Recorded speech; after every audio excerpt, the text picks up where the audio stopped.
Mr. President, I ask unanimous consent that the following senators be recognized in the following order for up to 4 minutes each. Senators who wish to speak in honor of the presiding officer. Myself, the Majority Leader, Senator McConnell, the Minority Leader, Senator Reid, Senator Schumer, Senator Hatch, Senator Leahy, Senator McCain, Senator Durbin, Senator Isaacson, Senator Murray, Senator Feinstein, Senator Collins, Senator Mikulski, Senator Carper. Mr. President, Democratic I'm leader. asking the senator from Delaware if he'd amend his request that Senator McConnell and I will use our leader time. That won't count against his hour. Is there objection? Without objection, so ordered. Senator from Delaware. Thank you, Mr. President, and it does bring me some joy to call you Mr. President. I'm honored to be here today with so many of our colleagues, and I am grateful to Majority Leader McConnell and Leader Reid for their enthusiasm in pulling together this bipartisan tribute. I'm honored to be joined by my senior senator from Delaware, Tom Carper, who will make the closing remarks this afternoon. Before we begin, I'd like to remind my colleagues that there will be a reception for the Vice President in the Mansfield room after we conclude here, beginning sometime after 4 o'clock. We have many senators who wish to speak, and so we will move quickly through the order. And I encourage my colleagues to submit their remarks for the record. Those who are not able to speak in the next hour, their remarks will be combined with all the other remarks given on the floor, and the resulting speeches printed, bound, and presented to the presiding officer. Mr. President, in a place known these days for some disagreements, my colleagues, our colleagues, Republicans, Democrats, and Independents are all here today because we agree on one powerful and simple thing: our deep gratitude for the difference that you've made in your decades in public service. The greatest honor of my life is to serve in the seat that you held for 36 years, and not just literally this seat in the Senate, but also a seat on the 715 Amtrak train down from Wilmington every morning. You logged over 2 million miles on Amtrak and millions more traveling around the world, fighting for our country. And as long as I have the privilege of representing our state in the Senate, I'll be humbled by the challenge of living up to your legacy, of fighting for and making a real difference for the people of our shared home. Like so many Americans, I've long been inspired by your loyalty to your family. And I'm so glad to see so many familiar faces in the gallery today. This job requires a strong partner and a teammate.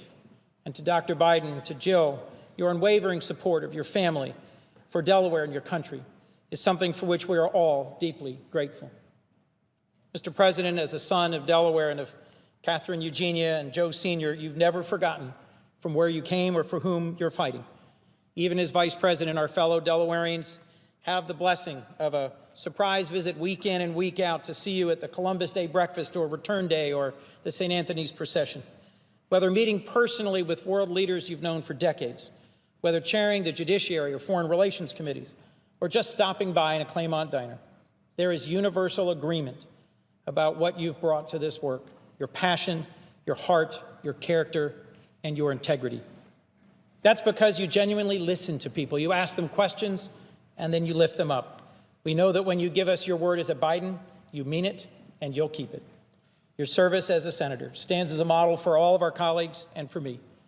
Through challenging times, you always worked across the aisle. Through 8 presidents, you were willing to reach across to anyone willing to roll up their sleeves and get to work for the American people.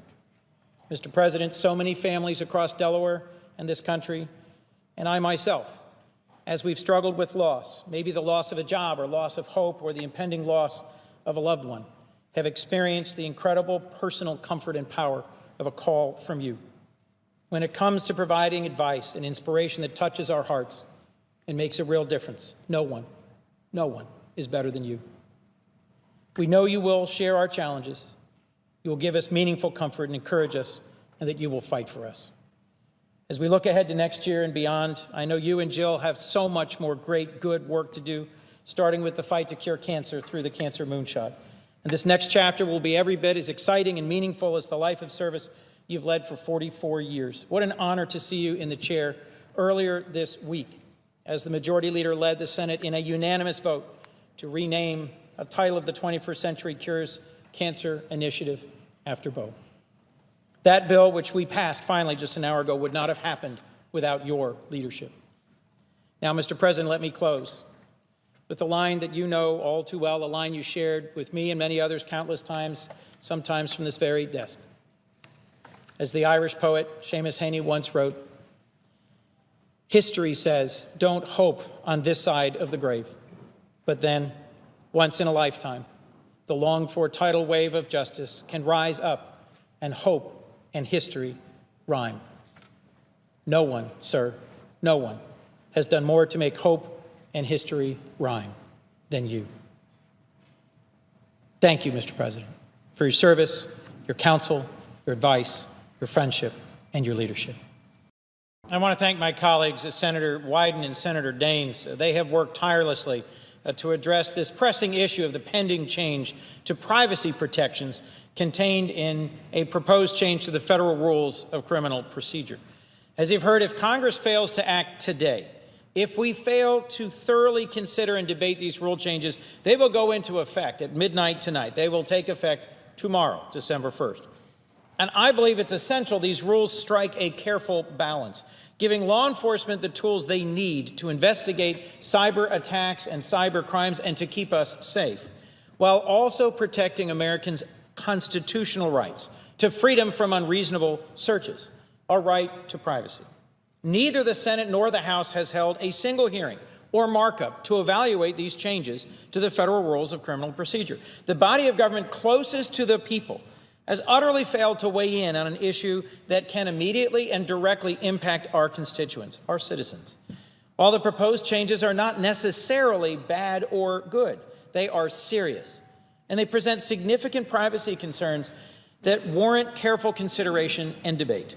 All Americans should want criminal investigations to proceed quickly and thoroughly, but as I've said, I'm concerned these changes would remove important judicial safeguards by having one judge decide on a search that would give our government, the ability to search and possibly alter thousands of computers owned by innocent and unknowing American citizens all over our country. Members of Congress should have an opportunity to consider this information seriously, should carefully evaluate the merits of these proposed changes and their ramifications. I think it's our duty to have a frank and open discussion, to think about the unintended consequences and protect our constituents' rights. So 2 weeks ago, I introduced legislation that would give Congress the time to have that conversation. The Review the Rule Act, or S-3475, would delay the changes of Rule 41 until July 1 of 2017, next year. And that bill is co-sponsored by Senators Wyden and Leahy, Baldwin and Franken, and by Republican Senators Daines and Lee and Paul. That list of senators from every part of our ideological spectrum is just a reminder that this is not a partisan issue. This is a bipartisan group of senators raising questions and challenges to a proposal by the Obama administration's Justice Department. I think it's important to remind anyone watching or listening that we want to ensure the American people are kept safe from hackers and online criminal activity. We want law enforcement to have the tools to investigate and address potential threats, but we shouldn't have to sacrifice our rights to privacy and to protection from unreasonable searches and seizures just to achieve that protection. So I encourage my colleagues to join me in supporting this legislation and in working together to evaluate these changes to the federal rules of criminal procedure. And so, Mr. President, I now ask unanimous consent that the Judiciary Committee be discharged from further consideration of S-3475 and that the Senate proceed to its immediate consideration. I further ask that the bill be read a third time and passed, and that motions to reconsider be considered made and laid upon the table. Hi, I'm U.S. Senator Chris Coons from Delaware, and I'm here at the National Archives to commemorate the unveiling of an important historic document. 225 years ago today, Alexander Hamilton, one of our founding fathers and the first Secretary of the Treasury, delivered to the House of Representatives his report on manufactures. And I'm grateful to the National Archives for putting it on display here through the end of January 2017.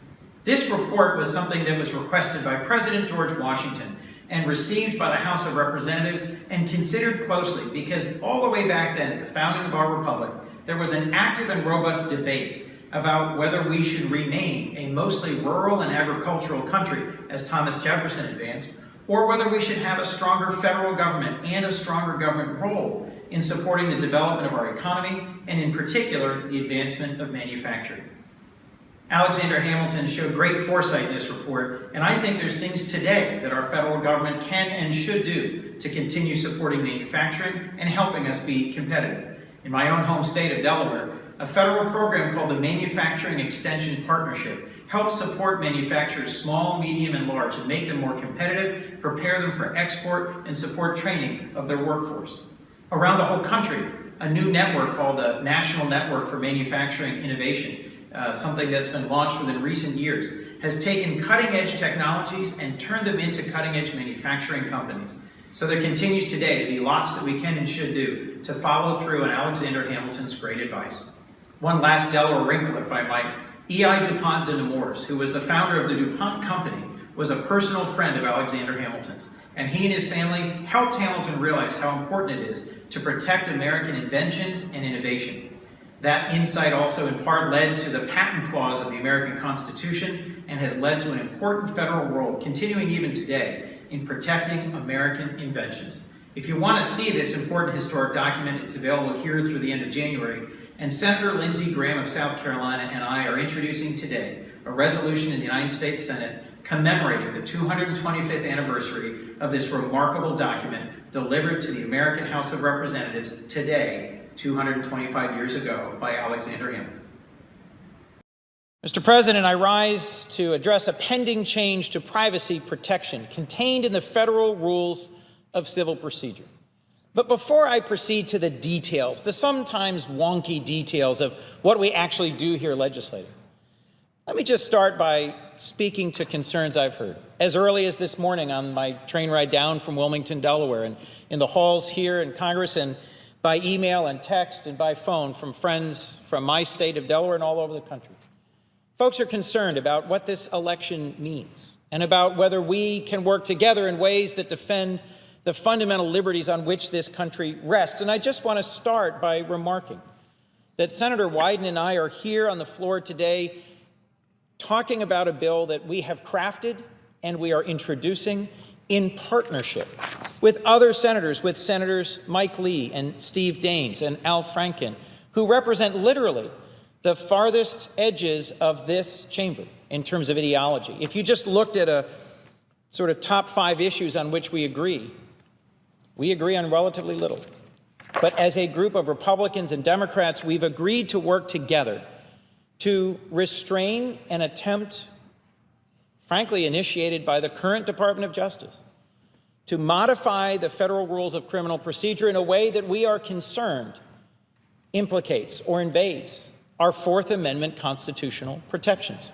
And I hope those who watch what happens on this floor find encouragement in the fact that Republicans and Democrats, before this election's outcome, had come together to craft this bill and this approach and to move forward in a way that shows that bipartisan commitment to protecting our constitutional liberties remains alive and well here in this chamber. Let me briefly address what it is I'm talking about, because I think it has serious and far-reaching implications for the privacy of ordinary Americans.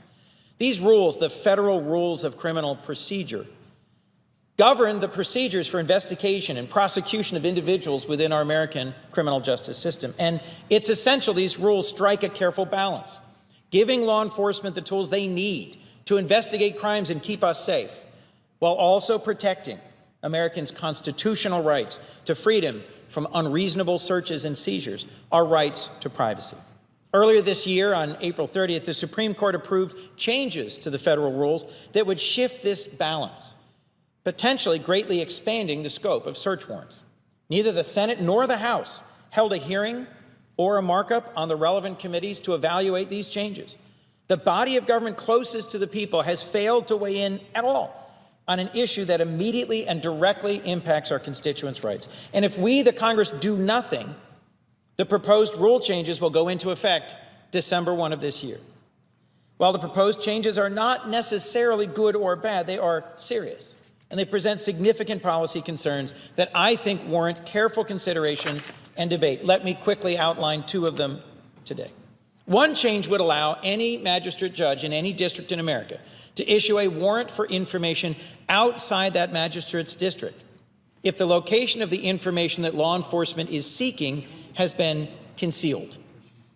This change ensures investigators have a jurisdiction to go to where they can seek a warrant, particularly for cyber information that is concealed and where it's impossible to know the district in which the attack originated. Another change would allow a judge to issue a warrant for information on devices located in 5 or more judicial districts. And while the Department of Justice argues this change will improve the efficiency of investigations by eliminating the need to seek multiple warrants to reach all the devices that are suspected of being the same cyber criminal network, this represents a sweeping change to how search warrants are traditionally reviewed, issued, and executed. I think all Americans should want criminal investigations to proceed quickly and thoroughly, but I'm concerned that these changes could remove important judicial safeguards by allowing one judge, to decide on a search that would give the government the ability to search and possibly alter hundreds or even thousands of computers owned by innocent Americans across the country. These changes would also incentivize investigators to forum shop, to seek a multi-jurisdictional warrant from the official most likely to approve a sweeping search. So in October, a bipartisan group of 23 members of Congress wrote Attorney General Lynch to request more information about these changes to Rule 41, and we're still waiting for a response. With so many complex questions unanswered, it's important the Department of Justice and this body have time to carefully answer these questions. So today, we're introducing legislation that gives Congress that time. Senators Daines and Lee and Franken have joined Senator Wyden and me to delay these changes until July 1 of next year. We all want to ensure the American people are kept safe from cyber hackers and online criminal activity. We all want law enforcement to have the tools they need to keep us safe. But our desire for safety and our desire for an efficient criminal justice system should not require us to forfeit our fundamental constitutional rights to privacy and protection from searches and seizures. Hi, I'm U.S. Senator Chris Coons, and I'm here to talk to you today about pancreatic cancer. Today, November 17th, is National Pancreatic Cancer Day. That's why I'm wearing a purple tie. Pancreatic cancer is one of the deadliest cancers. It has one of the lowest survival rates of all major cancers. This year, more than 50,000 Americans will be diagnosed with pancreatic cancer, and fewer than 10% will survive 5 years. Roughly 40,000 Americans will die from pancreatic cancer this year, and it's one of the top 10 causes of cancer-related deaths worldwide. I just wanted to share with you a message of encouragement. For those who've been diagnosed, great progress has been made in recent years in developing new surgical techniques and developing new medications and treatments through chemotherapy and radiation, and there is increasing hope. And for all who today are grieving the loss of a loved one or a family member, know that there are many who are with you in thoughts and in prayers, and that there is more we can do. We can volunteer, we can get engaged, we can contribute to support the great work of researchers, of nurses, of doctors who are caring for those still living with pancreatic cancer and who are working towards a day when our world will be free of this terrible and deadly disease. So please join me today in keeping in your thoughts and committing in your actions to a world free of pancreatic cancer. Thank you.